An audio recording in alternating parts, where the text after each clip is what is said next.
Polynomial किसको बोलेंगे? Linear polynomial की मैक्सिमम डिग्री कितनी रहेगी? 1। मीन्स इसमें जो वेरिएबल है, इसमें जो वेरिएबल है, जैसे यहाँ वेरिएबल है x, तो इसकी मैक्सिमम पावर कितनी है? 1। x की पावर क्या है? 1। तो यहाँ पे डिग्री क्या हो जाएगी? Degree equal 1। ठीक है। तो जिस इक्वेशन में maximum degree, maximum power variable की 1 रहे उसको बोलते हैं लीनियर पॉलिनोमियल। अब हम क्या करते थे कि जैसे ये पॉलिनोमियल है, पॉलिनोमियल x मीन्स वेरिएबल है पॉलिनोमियल का, ये मान लो हमको दिया है क्या? 2x plus 3, px equal 2x plus 3 दिया है। अब यहाँ पर यदि x की क्या वैल्यू हम पुट करें इसकी जगह पर, है ना, x की वैल्यू इधर पर क्या पुट करें कि इसका आंसर 0 हो जाए, उस स्थिति में उस वैल्यू को हम क्या बोल देते हैं? Zero of polynomial. यानी कि यदि हमने पी एक्स इक्वल पी के रखा और वैल्यू आ गई 0, ठीक है, वैल्यू आ गई 0, तो हम ऐसी स्थिति में क्या कहेंगे? इस पी के को, यहाँ जो भी के की वैल्यू है उसको हम इसका 0 कहेंगे। चलो इसको सॉल्व करके देखते हैं, ऐसा इसमें क्या केस आ सकता है कि हम इधर यदि रख दें, चलो हमने पी के इक्वल 0, इस हिसाब से इसको करेंगे क्या जाएगा? 2x plus 3 equal 0, 2x equal plus 3 उस तरफ जाकर -3, x इक्वल -3/2, x इक्वल -3/2। तो इस वाले पॉलिनोमियल के लिए, किस वाले पॉलिनोमियल के लिए? px इक्वल 2x प्लस 3 के लिए इसका 0 क्या है? p के इक्वल -3/2। यदि इसी को हम इससे कंसर्न करेंगे ax प्लस b से, देखो b की जगह क्या था? +3, ऊपर क्या आया? -3, तो इसको हम कह सकते हैं -b, और 2 की जगह क्या आया है? a/a। यानी हमारा कंक्लूजन क्या निकला? कंक्लूजन ये निकला कि कोई लीनियर पॉलिनोमियल है, लीनियर पॉलिनोमियल है जिसमें मैक्सिमम पावर वेरिएबल की 1 है उस कंडीशन में, और वो इस तरीके से कैसा? ax प्लस b है। तो इस प्रकार के पॉलिनोमियल के लिए हमसे पूछा जाए zero of polynomial, zero of linear polynomial, तो हम इसको क्या बताएंगे? जीरो ऑफ पॉलिनोमियल इसका क्या बताएंगे? p के इक्वल -b/a। ये आएगा आंसर, -3/2 -b/a। ये तो हमने, ये 9th का है। क्वाड्रेटिक पॉलिनोमियल क्या क्या था? ax² plus bx plus c equal 0, या ये पॉलिनोमियल है। ओके, अब देखो यहाँ पर टर्म, इनको टर्म बोलते हैं। 1 2 3 टर्म है, यानी टर्म के हिसाब से बोला जाएगा इसको क्या? ट्राइनोमियल। ठीक है ना, टर्म के हिसाब से इक्वेशन क्या है? ट्राइनोमियल है। लेकिन हम डिग्री के हिसाब से देखें, इसमें यदि हम डिग्री के हिसाब से देखें तो डिग्री x की मैक्सिमम पावर, इसमें x की पावर, x कुछ नहीं मतलब x की पावर 0, x की पावर 1, x की पावर 2, तो मैक्सिमम इसकी डिग्री क्या है? 2। ठीक है ना। तो इस तरीके के जो भी इक्वेशंस हैं जिनमें डिग्री क्या है? 2 है, वो क्या कहलाते हैं? Quadratic polynomial. उनको क्या बोलते हैं? Quadratic polynomial. अब यदि इसमें हम क्या करें, इसमें 0 की बात करें, इसमें भी 0 की बात करें, तो ये हमारे पास एक इक्वेशन है। अब इस इक्वेशन में वेरिएबल x की मैक्सिमम पावर क्या है? 2 है, तो एक प्रकार का क्वाड्रेटिक पॉलिनोमियल है। अब यदि हम इसमें y की वैल्यू निकालें, कैसे? k की वैल्यू पुट करके, ठीक है ना, तो we calculate the value of y corresponding the value of x। चलो करते हैं, x की वैल्यू पुट करें और y की वैल्यू निकालते चलें, और कम से कम हम इतनी वैल्यू निकाल लें कि हम एक ग्राफ बना सकें। ठीक है, तो हम स्टार्ट करते हैं मान लीजिए -2 से, इसको हमने अपने इक्वेशन कर दिया, और इसमें हमने यदि x की वैल्यू क्या रखी?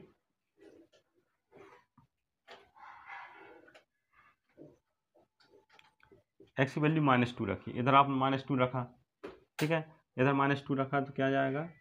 वाई इक्वल -2 का स्क्वायर -3 इंटू -2 -4 -2 का स्क्वायर हो गया +4 माइनस माइनस प्लस 3 इंटू 2 6 -4 ये कट गए, इतना आया 6। तो -2 आपने x की वैल्यू -2 पुट की तो y की वैल्यू आई कितनी आई 6। अब ऐसे ही आप कीजिए x की वैल्यू कितनी रखिए -1।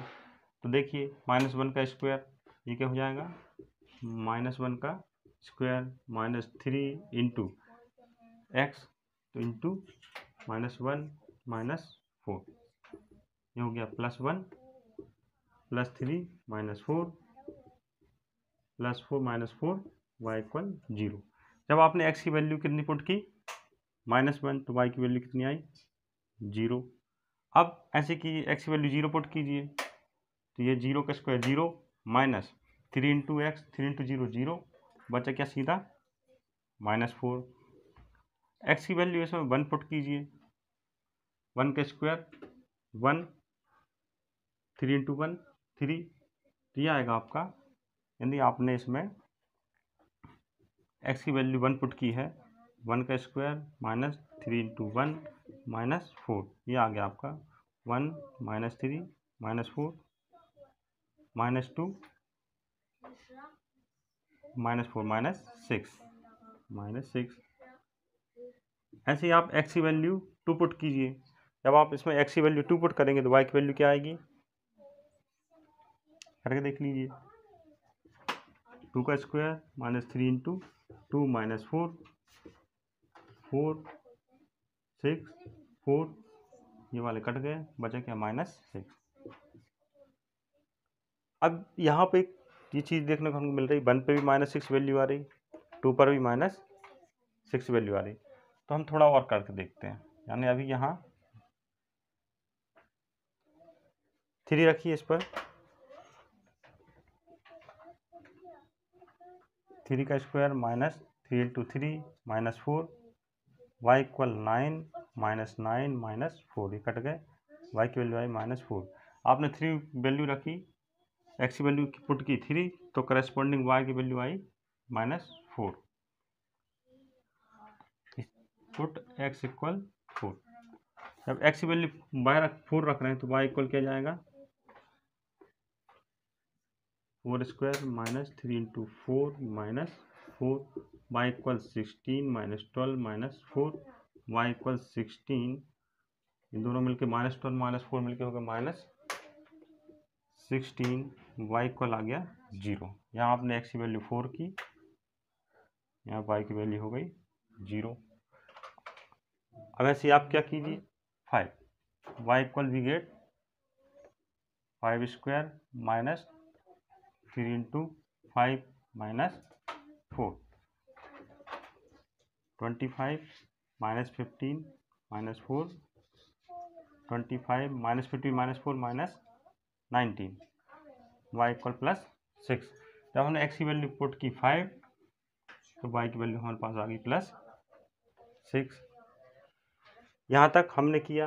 हम क्या कर रहे हैं इस वाले इक्वेशन को y equal x square -3x -4 इस इक्वेशन के हम 0 निकाल रहे हैं, है ना, कि इसके 0 कैसे निकलेंगे। तो हम ग्राफ बना के समझना चाहते हैं। अभी क्वाड्रेटिक पॉलिनोमियल के लिए हमने y की वैल्यू निकाली करस्पॉन्डिंग टू x की वैल्यू -2 पुट की तो ये आया। इस तरीके से हमने वैल्यू निकाल ली। अब हमको इसको ग्राफिकल रिप्रेजेंटेशन करना है -2 y पर वैल्यू +6 इधर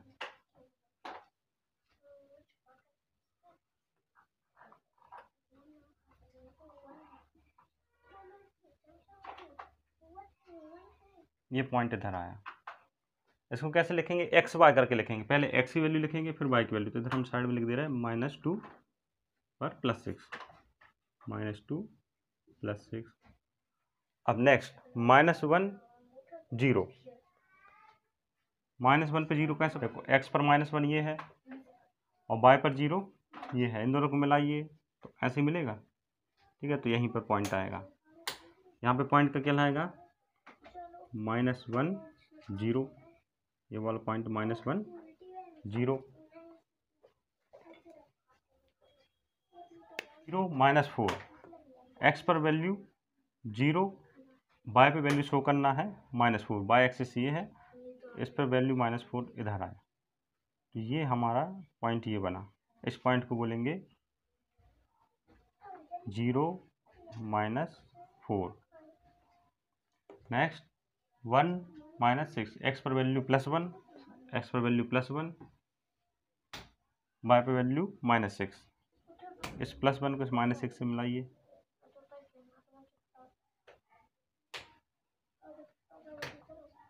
ये वैल्यू बनी हमारी +1 -6।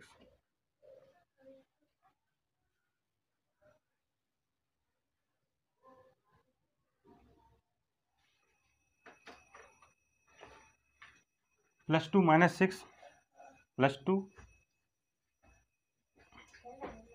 -6, ये इधर पॉइंट आया, जो कह देते हैं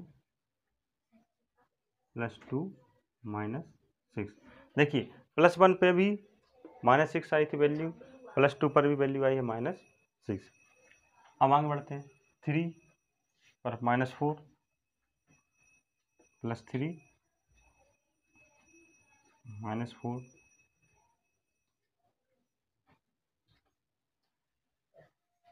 4 0, ये x पर 4 है और y पे 0 ये है, तो मिलाएंगे तो ये यही मिलेगा, इधर पॉइंट बना देंगे 4 0। 5 पर 6, 5 + 6 +5 + 6,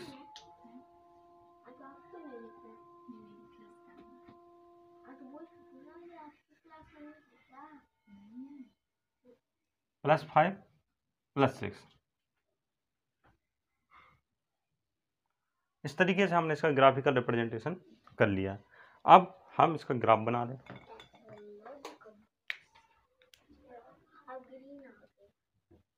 मिलाइए डॉट,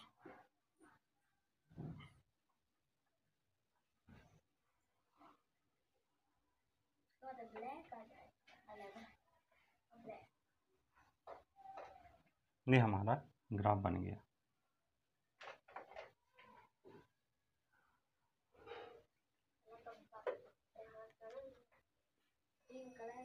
अब यदि हम इस ग्राफ से क्या फाइंड करें, zero of polynomial, zero of polynomial y equal x² - 3x - 4 r। देखिए यहाँ पर x एक्सिस कितनी जगह इंटरसेक्ट हो रहा है, इस ग्राफ की लाइन द्वारा x एक्सिस 2 पॉइंट पर इंटरसेक्ट हो रहा है। ये ग्राफ x एक्सिस को, ये ग्राफ है, x एक्सिस कहाँ है हमारा, ये है, इस x एक्सिस को ग्राफ 2 पॉइंट पे इंटरसेक्ट कर रहा है, 1 एंड 2।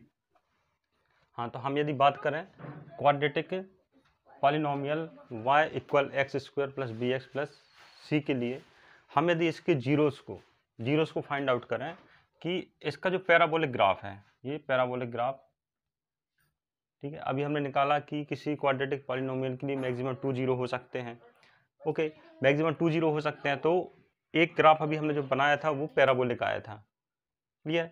तो ये इसके जो जीरो हम कहाँ फाइंड करेंगे, जीरो फाइंड करेंगे कि वो एक्स कोऑर्डिनेट को, ध्यान दीजिएगा यहाँ पर y की वैल्यू निकाल रहे थे, है ना, x की वैल्यू पुट करते थे, तो x की वैल्यू जो पुट करते थे उसके करस्पॉन्डिंग में y की वैल्यू आती थी।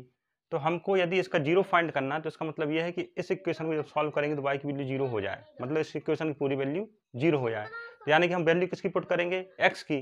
तो उस x की वैल्यू हम कहाँ फाइंड करेंगे, x कोऑर्डिनेट में, कहाँ फाइंड करेंगे, x कोऑर्डिनेट में। तो इस x कोऑर्डिनेट में ये जो पैराबोलिक ग्राफ है, ये जो पैराबोलिक ग्राफ है जहां जहां पर इंटरसेक्ट करेगा, ठीक है ना, okay, this parabolic graph intersect x coordinates in these 2 different points, ठीक है। तो ये 2 जो पॉइंट्स हैं जिसको हमने यहाँ a से रिप्रेजेंट किया है, a' से रिप्रेजेंट, मान लीजिए यहाँ पर वैल्यू आती है +1 और मान लीजिए इधर वैल्यू आती है +5, ठीक है। तो यहाँ पे देखो वैल्यू क्या बनेगी, 1 0, क्योंकि ये y है, y पर भी जो x की वैल्यू हमने 1 पुट की तो y की वैल्यू 0 आ गई, 1 0। इधर वैल्यू क्या, x की वैल्यू हमने +5 पुट की तो क्या आ गई, y की वैल्यू 0 +5 0। ठीक है ना। तो हम क्या पढ़ रहे हैं, हम ये पढ़ रहे हैं कि quadratic polynomial y equal ax square plus bx plus c को यदि हम सॉल्व करेंगे तो हमको कितने टाइप के पैराबोलिक ग्राफ मिलेंगे। हमको ये 6 टाइप के मिलेंगे। तो अब ये, तो पहले हम फर्स्ट केस देखें। फर्स्ट केस में ऐसा होगा कि ये पैराबोलिक ग्राफ जो है x कोऑर्डिनेट को 2 पॉइंट्स पे इंटरसेक्ट करेगा। Okay, parabolic graph x coordinate को 2 पॉइंट्स पर इंटरसेक्ट करेगा। तो यहाँ पर हमारे पास 2 0 मिलेंगे, +1 और +5 पर। तो यहाँ पर आंसर हमारा आ जाएगा +1 0 +5 0, x ही है ना। अब एक ग्राफ इस तरीके से मिल सकता है। तो जब इस तरीके का ग्राफ रहेगा तो इसमें भी देखिए ये पैराबोलिक ग्राफ इस x कोऑर्डिनेट को कहाँ पर क्रॉस कर रहा है, a पॉइंट पर, a' पॉइंट पर। तो यहाँ पर भी हमको इस कंडीशन में, इस टाइप की कंडीशन में 2 0 फाइंड हुए। कितने 0 फाइंड हुए, 2 0 फाइंड हुए। ओके, अब केस सेकंड की बात करें कि हमने इस तरीके के क्वाड्रेटिक पॉलिनोमियल को सॉल्व किया और सॉल्व करने के बाद यदि हमको इस तरीके का पैराबोलिक ग्राफ फाइंड आउट हुआ कि हमने ग्राफ बनाया और इस तरीके का आया, तो इस पैराबोले में देखिए इसका पैराबोलिक ग्राफ सिर्फ इसको x कोऑर्डिनेट पर सिर्फ 1 पॉइंट पर इंटरसेक्ट कर रहा है, सिर्फ 1 पॉइंट पर इंटरसेक्ट कर रहा है। इस वाले ग्राफ में, पैराबोलिक में ग्राफ में, ये पैराबोलिक ग्राफ x कोऑर्डिनेट में सिर्फ 1 पॉइंट पर क्रॉस कर रहा है। ठीक है ना। तो इन 1 पॉइंट पर इंटरसेक्ट कर रहा है, तो इसका 1 सॉल्यूशन रहेगा। यहाँ पे जो भी वैल्यू रहेगी वो इसका, ठीक है ना। ठीक इस कंडीशन में देखिए यदि ग्राफ हमको ऐसा मिल रहा है, भले ही ये देखिए ये y को भी इंटरसेक्ट कर रहा है, लेकिन आप इसमें कंफ्यूजन नहीं होंगे। क्यों, क्योंकि यहाँ पर y की वैल्यू प्लस में कुछ है और यहाँ पर ये y की वैल्यू, ये x की वैल्यू है। तो यहाँ पे वैल्यू क्या बनेगी, 0, और यहाँ जो भी हो, मान लो यहाँ पर है 3 है तो 0 3 बनेगी। यहाँ x की वैल्यू 0 है, y की वैल्यू 3 है, ये इसका सॉल्यूशन नहीं है, है ना। यहाँ पर x की वैल्यू 0 रखने पर y की वैल्यू कितनी आ रही है, 3 आ रही है। तो x इक्वल 0 इसका 0 नहीं है इस पॉलिनोमियल का। लेकिन इस x कोऑर्डिनेट पर यहाँ पे जो भी वैल्यू है उसको रखने पर ये इस पर y की वैल्यू मिला, ये तो क्या आ रही है, 0 आ रही है। तो हमको याद ही रखना, ध्यान ये रखना है कि इस टाइप के क्वाड्रेटिक पॉलिनोमियल में जो हम जीरोस ऑफ पॉलिनोमियल फाइंड करेंगे वो कैसे फाइंड करेंगे कि जो ग्राफ है वो x कोऑर्डिनेट पर किस पॉइंट पर, किस नंबर पर इंटरसेक्ट कर रहा है। क्लियर। यदि इस टाइप का पैराबोलिक ग्राफ है तो वह 2 पॉइंट पर इंटरसेक्ट करेगा, तो वो 2 जो नंबर है वो उसके जीरोस कहलाएंगे। ओके, a और यदि इस टाइप का ग्राफ है तो 1 पॉइंट पर इंटरसेक्ट करेगा। ठीक है, तो यहाँ पर जो वैल्यू आएगी वो उसका 0 कहलाएगा उस पॉलिनोमियल का। और ठीक यहाँ पर भी देखिए ये वाला पैराबोल जो है y को यहाँ इंटरसेक्ट कर रहा है, x को यहाँ इंटरसेक्ट कर रहा है, लेकिन x को कहाँ कर रहा है, a पर। तो इसका जो है सॉल्यूशन 0 क्या कहलाएगा इस क्वाड्रेटिक इक्वेशन का, यहाँ पे जो वैल्यू है a, ना कि यहाँ की वैल्यू। यहाँ पे भी क्या है, यहाँ पे तो y की कुछ वैल्यू है, ये तो 0 जो x की वैल्यू है। तो यहाँ x की वैल्यू 0 रखने पर y की वैल्यू इतनी आती है।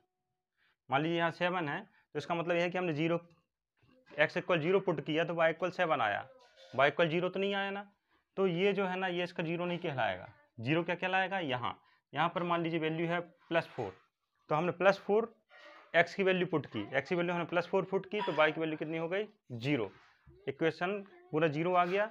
ठीक है, तो यहाँ पर हम 0 फाइंड करेंगे तो यहाँ पर सॉल्यूशन एक ही है। तो यानी कि इस टाइप के ग्राफ में सिर्फ एक सॉल्यूशन मिलेगा हमको, और इस टाइप के ग्राफ में हमको 2 सॉल्यूशन मिलेंगे। क्लियर है।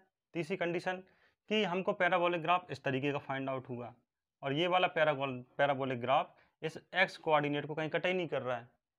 ठीक है ना, यहाँ पे कट ही नहीं कर रहा है। तो इसका मतलब ये है कि इसका सॉल्यूशन क्या है, इसका कोई सॉल्यूशन ही नहीं है, मतलब इसका 0 हम फाइंड आउट कर ही नहीं सकते। यानी इस वाले इक्वेशन में x की ऐसी कोई वैल्यू नहीं है कि हम x की वैल्यू रखें और इक्वेशन पूरा 0 हो जाए। क्लियर, ये बात समझ में आ रही है। यानी कि यदि इस तरीके का पैराबोलिक ग्राफ आ रहा है, ओके, हमने इसमें x की वैल्यू पुट की, y की वैल्यू जो कुछ निकली और हमने ग्राफ बनाया, ऐसा आया, तो इसका मतलब क्या है कि ये तो x को कहीं इंटरसेक्ट कर ही नहीं रहा है। जब x को ये कहीं इंटरसेक्ट करेगा ही नहीं, तो इसका मतलब ये है इस वाले क्वाड्रेटिक पॉलिनोमियल में हम x की ऐसी कोई वैल्यू फाइंड ही नहीं कर सकते कि जिससे ये जो है इक्वेशन जीरो हो जाए या y की वैल्यू जीरो आ जाए। क्लियर। सेम यही कंडीशन यहाँ पर बनेगी कि यदि हमारा पैराबोलिक ग्राफ इस तरीके का आ रहा है और वो x को कहीं पर इंटरसेक्ट कर ही नहीं रहा है, तो इसका मतलब क्या है? इसका मतलब ये है कि इस वाले क्वाड्रेटिक इक्वेशन में x की ऐसी कोई वैल्यू ही नहीं है कि जिसको हम इसमें रखें तो इसका जो पूरा सॉल्यूशन जीरो हो जाए, है ना।